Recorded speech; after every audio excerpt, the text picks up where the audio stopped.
Hello everyone, and welcome back to my sort of tutorial videos. In this video I'm going to show you some things you can do to make leveling a smoother and faster experience.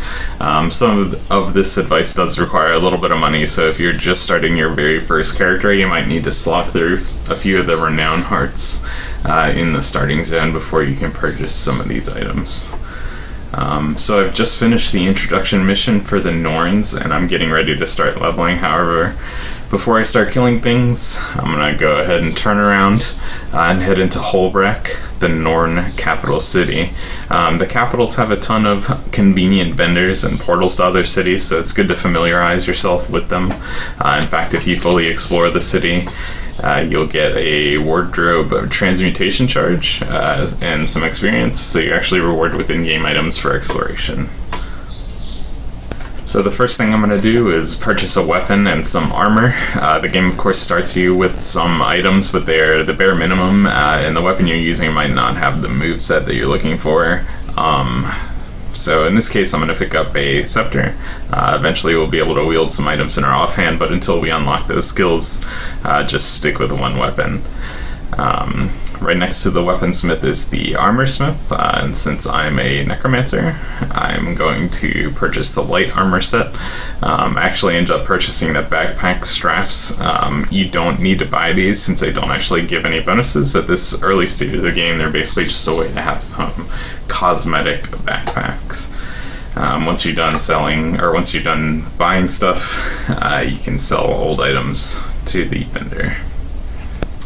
Next up, I'm going to pick up some professions. I don't intend to level these professions very much. Basically, I'm just going to use them to craft some consumable items that provide a bonus experience.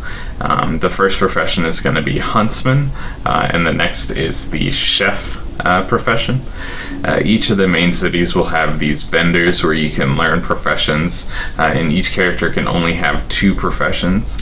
You are able to unlock additional profession slots from the gem store, I think, but in general that's not worth it, since you can just create another character if you want to craft something else, or you can learn different professions without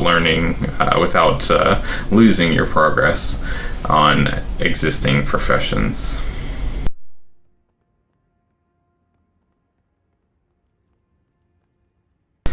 So from the chef, I'm going to craft some loaves of bread. You're able to purchase all the ingredients you need from the vendor. Jugs of water, bags of flour can be purchased with money, and the yeast can be purchased with karma, which is another type of currency that you receive from completing events throughout the world. So I'm going to go ahead and craft just as many as I can here. And then next, from the huntsman, we're going to craft something called maintenance oils. Maintenance oils require a item called glittering dust, which is something you salvage or find from enemies. So you may not have it to start with, but it's something to keep an eye out while you're out in the world. You can see I'm looking through the list here, and the maintenance oil is not on the list, and I'll get more into crafting in another video for now, but basically we're going to have to discover how to craft maintenance oils, and so the ingredients you need are glittering dust, like I said, and some jugs of water. And so to discover things, you just go to the Discovery tab, select the ingredients, and then craft. And that is it. Now we know the recipe for maintenance oils, and we can craft those. So I'm going to craft a few more. And one thing you should keep an eye out is when you craft the oil, it's actually giving you 5 of them. So you don't need to craft as many as I did. I didn't realize at the time that it was giving me 5. So I end up with a lot more oils than bread.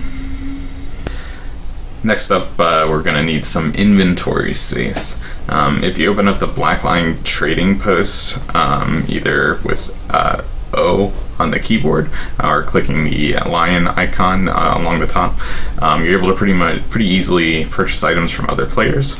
So we're going to look up some cheap bags we can pick up.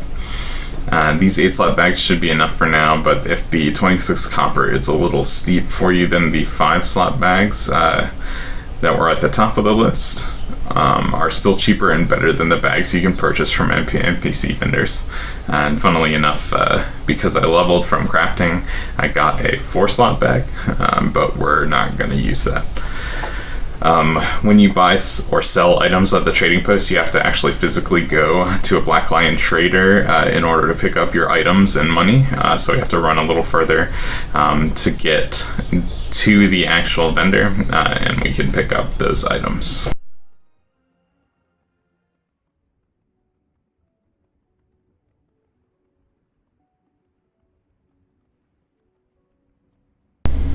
Okay. We talk to him and we just select take all, and now we have the bags in our inventory. So equipping them gives us a little more breathing room. So finally, the next thing we want to do is pick up some salvaging kits and gathering tools. Unfortunately, I forgot which vendor would sell these items, so I spend a little bit of time running around, but ultimately you can buy these items from any of the crafting vendors. Just look for the kits and tools tab in their inventory.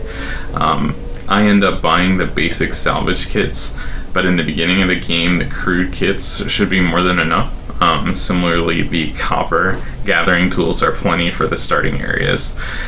You want to grab a handful of the salvaging kits. It can be really annoying to have a bunch of gear that you're not going to use and no salvaging kits to get rid of them with.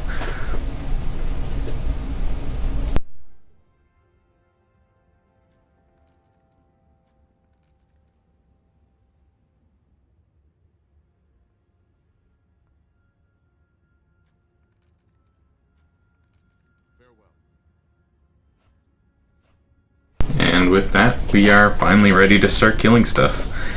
You'll want to make sure to keep the food buff and the maintenance oil buffs up, but from here you should focus on completing renown hearts and exploring the starting zone. Thanks for watching, hope you learned something.